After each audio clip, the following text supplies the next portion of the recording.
কুরুক্ষেত্রের যুদ্ধ সমাপন করি। ধৃতরাষ্ট্রের শতপুত্র নিধন হয়েছে, কিন্তু দুর্যোধনের পক্ষে যারা যুদ্ধ করিয়াছিলেন তাহাদের মতো মহাধনুর্ধর একজনই কিন্তু রয়ে গেলেন। তার নাম কি? অশ্বত্থামা। অশ্বত্থামা মরেছে। অশ্বত্থামা যোদ্ধা নয়, শুধু অনেক গভীর জ্ঞানী ছিলেন। অশ্বত্থামা শুধু যোদ্ধা নয়, কত বড় জ্ঞান এটা বুঝুন। অশ্বত্থামা মনে মনে চিন্তা করলেন, এ যুদ্ধে তোমার পিতাকেও হারিয়েছি, আমার গুরুজনদেরকেও হারিয়েছি, আমি যার পক্ষ নিয়েছি তাকেও হারিয়েছি, কিন্তু এর বদলা নিতে হলে পঞ্চ পাণ্ডবের বংশকে যদি নির্মূল করতে হয় তাহলে গোড়া থেকে উপড়ে ফেলতে হবে। যদি উঁচু থেকে ডালপালা ছেটে দেই তাহলে আমি এই বংশকে নির্মূল করতে পারবো না। তাহলে কি? অশ্বত্থামা জানতে পেলেন অভিমন্যু বধ হয়েছে, কিন্তু অভিমন্যুর স্ত্রী, তার গর্ভে অভিমন্যুর সন্তান রয়েছে।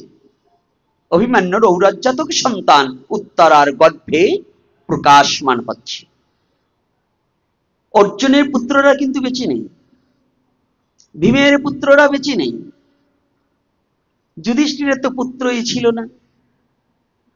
পুত্র দুজনের ছিল, ভীম আর অর্জুনের, তে দুজনের পুত্রকেই বিনাশ করেছে। অর্জুনের পুত্র ছিল অভিমন্যু, আর অভিমন্যুর পুত্র হচ্ছে মহারাজ পরীক্ষিত। উনি যখন ভ্রূণ আকারে গর্ভে, কেবল ভ্রূণ, ভ্রূণ মানে মাংস পিণ্ডের মতো কেবল গঠন হয়েছে, এটাকে আমাদের বলে ভ্রূণ। দ্রোণাচার্য মনে মনে চিন্তা করলেন, যুধিষ্ঠির, ভীম, অর্জুন, নকুল, সহদেবেরা এখন বয়োজ্যেষ্ঠ, বয়স্ক হয়ে গেছে, ওদের মেরে আমার কোনো লাভ হবে না, ওরা এমনি শোকে শোকে মারা যাবে। তবে কি, ওদের বংশটাকে যদি বিনাশ করতে পারি, তাই বংশের প্রদীপ যদি নিভিয়ে দিতে পারি তাহলে শেষ। তো কি করে? বংশের প্রদীপটাকে নিভাতে হলে পরে আমার একান্ত প্রয়োজন, একান্ত প্রয়োজন ওই উত্তরার গর্ভজাতক সন্তানটাকে আমার নিঃস্ব করে দেওয়া।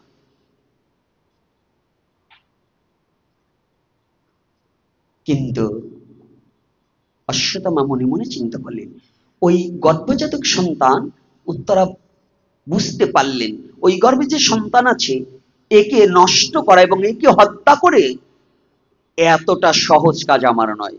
সাধারণ অস্ত্রে ওই সন্তানকে হত্যা করা সম্ভব নয়। একটা অস্ত্রই আছে, সেটা হচ্ছে ব্রহ্ম অস্ত্র। এই ব্রহ্ম অস্ত্র দ্বারাই একমাত্র উত্তরার গর্ভজাতক সন্তানকে আমি বিনাশ করতে চাই। আর বুঝবেন, শয়তান যারা, বুদ্ধি কিন্তু শয়তানের সাধুর চেয়ে বেশি। ওই বুদ্ধিটা যদি ভালো কাজে লাগাতো তাহলে অনেক উন্নত হতে পারত। যেমন এই কুরুক্ষেত্রের রণাঙ্গনে, হ্যাঁ, শকুনির যে বুদ্ধি আর কারো ছিল না। ছিল বাবা, অর্জুনেরও এত বুদ্ধি ছিল না। শকুনি যা জানতেন কৃষ্ণ কি করবে সবার আগে কে জানতেন? শকুনি জানতেন। কিন্তু শকুনির বুদ্ধিটা ভালো কাজে লাগায়নি। যদি ভালো কাজে লাগাতো তাহলে শকুনি ভগবানের প্রিয় পাত্র হয়ে যেত। রাধে রাধে। তো আজকে অশ্বত্থামা এমন একটা অস্ত্রকে আহ্বান করেছে, কাকে? ব্রহ্ম অস্ত্রকে।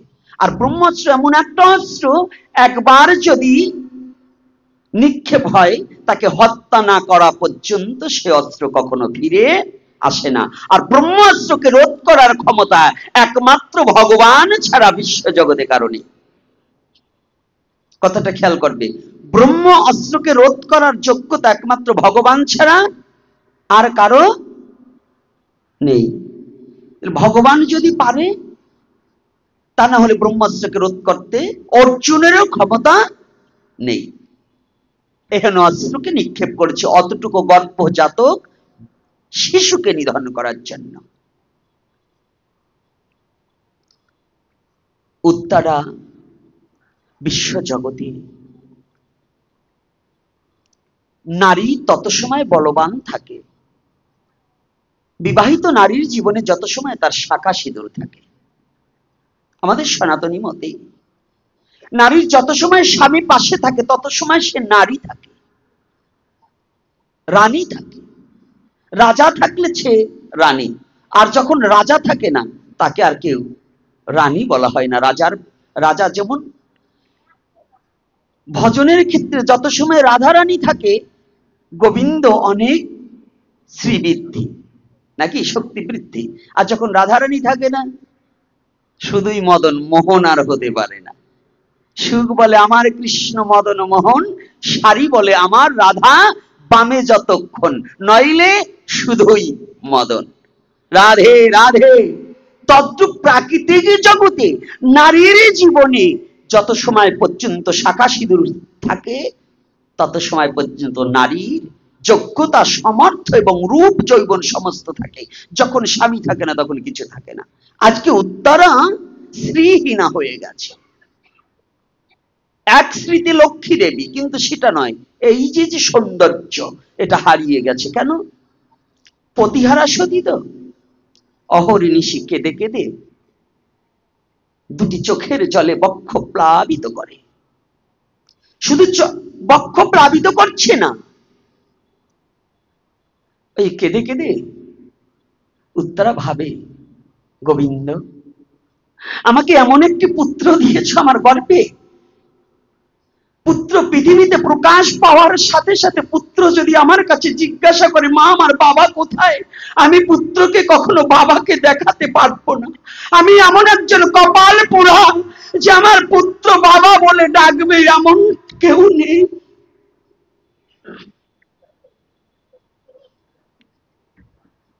প্রভু তুমি সন্তানটাকে দিলে, আজকে ওর পিতাকে অকালে নিয়ে গেলে, ও জন্মে পিতার বদন খাওয়ার দর্শন করতে পারবে না। ও প্রভু তুমি যখন দিয়েছ, তোমার কাছে আমার আর কোনো প্রার্থনা নেই। আমার সন্তান পৃথিবীতে প্রকাশ পাওয়ার সাথে সাথে আমি পিতা রূপে একমাত্র তোমাকে চিনিয়ে দেব, কারণ তুমি তো জগতে পিতা, জগদীশ্বর। জগতে কেউ না জানুক, আমি জানি কৃষ্ণ তুমি জগতে পিতা, তুমি ভিন্ন বিশ্ব জগতে জীবে আর কোন আরাধ্য নেই, আর কেহ নেই। উত্তরা কাঁদছি। ঠিক দুপুর সময়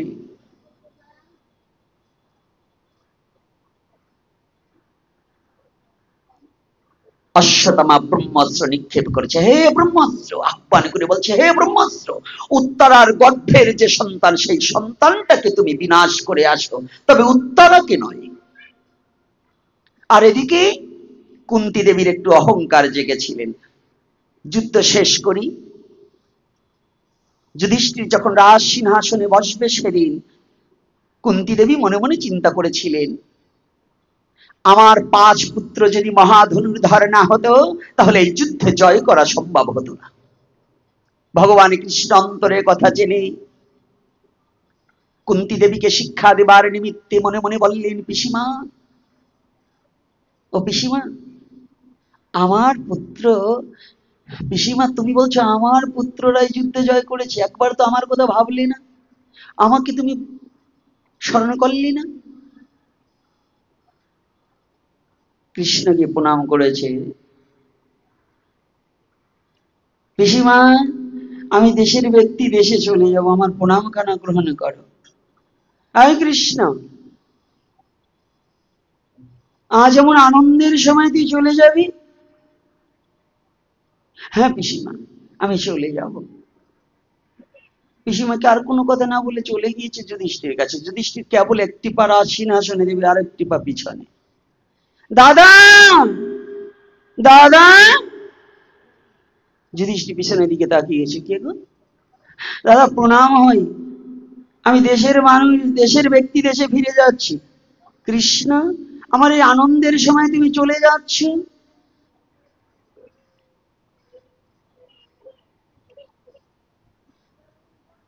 দাদা, শুধু তুমি নয়, এই জগৎ জীবের যত সময় দুঃখ থাকে তত সময় আমি কৃষ্ণ থাকি। যখন জগৎ জীব আনন্দ পায় তখন কেউ কখনো আমাকে মনে করে না, সবাই আমাকে ভুলে যায়, সবাই আমাকে পার করে দেয়। যত সময় তাদের দুঃখ থাকে তত সময় আমাকে সবাই স্মরণ করে, যখন আনন্দ পায় তখন সবাই আমাকে ভুলে যায়। আসলে তো তাই। আমরা দুঃখে পড়লে কত ভগবানকে ডাকি, কিন্তু দুঃখ চলে গেলে একটি বারের জন্য ভগবানকে কেউ কখনো স্মরণ করি না, ভগবানকে ভুলে থাকি, ভগবানকে আর মনে করি না।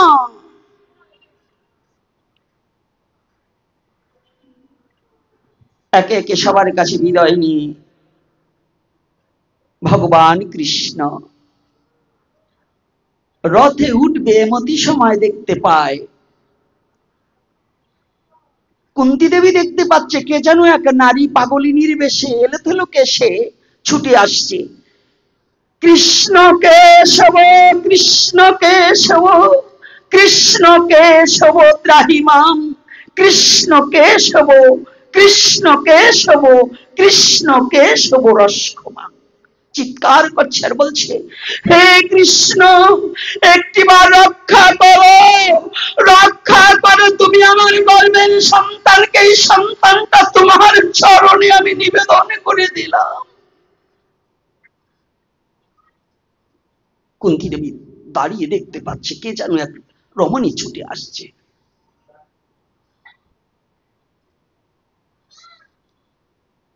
উত্তরা কাঁদছে আর বলছে, গোবিন্দ, এই বিশ্ব জগতে আজ আমার তোমার চরণ ভিন্ন কোথাও দাঁড়াবার জায়গা নেই। তুমি ভিন্ন বিশ্ব জগতে আমার আর কোনো যাবার জায়গা নেই, আমার আপন বলতে কেউ নেই। তুমি বলো আমার এই গর্ভের সন্তানটা আর আমি কোথায় রাখবো? তোমার চরণ ভিন্ন তো আমার আর কোনো পালাবার জায়গা নেই। এই ব্রহ্মাস্ত্রের হাত থেকে একমাত্র তুমি পারো নিষ্কৃতি দিতে। তুমি করুণা করে আমার গর্ভের সন্তানটাকে তুমি রক্ষা করো। কেননা উত্তরা জানি বিপদ যতই আসুক না কেন ভগবান ভিন্ন, বিপদকে রক্ষা করার মতো বিশ্ব জগতে কারো অধিকার নেই, ক্ষমতা নেই, যোগ্যতা নেই। রক্ষা করো আমাকে, একটিবার রক্ষা করো আমার পুত্রকে। ভগবান সব সইতে পারে, কিন্তু ভক্তের চোখের জল কোনোদিন ভগবান সইতে পারে না। দুটো জিনিস ভগবান সইতে পারে না। যদি কোনো অহংকারীর অহংকার হয়, অহংকার বিনাশের জন্য ভগবান সেখানে উদয় হয়, আর একটা জায়গায় উদয় হয় ভগবান যে ভক্তের চোখের জলের কাছে। যদি কোনো ভক্ত ভক্তি ভরে দুটি চোখের জলে আমার ভগবানকে ডাকতে পারে, আমার ভগবান গোলকে ছেড়ে ভুলকে এসে ওই ভক্তের সামনে মুখে এসে দাঁড়িয়ে যেতে পারে।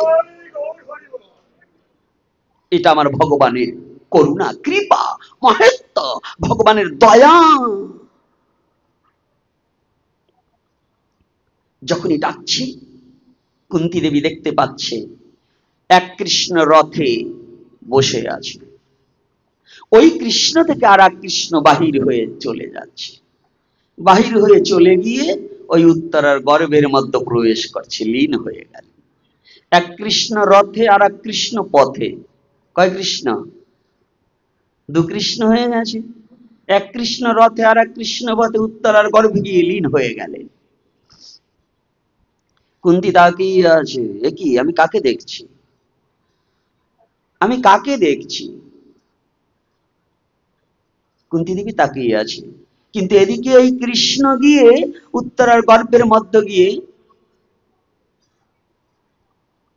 ওই ভ্রণরূপী, এই কিন্তু ভোগরাগ নিয়ে আসবে, এদিকে বসো, ভোগ আসবে আবার। ওই ভ্রণরূপী পরীক্ষিতকে কৃষ্ণ বক্ষে জড়িয়ে ধরে বসে আছে। ব্রহ্মাস্ত্র যখনই এসেছে ব্রহ্মাস্ত্র গর্ভের মধ্যে প্রবেশ করে দেখতে পায় ভগবান কৃষ্ণ এই ভ্রণকে, ওই শিশুটাকে কোলে নিয়ে বসে আছে।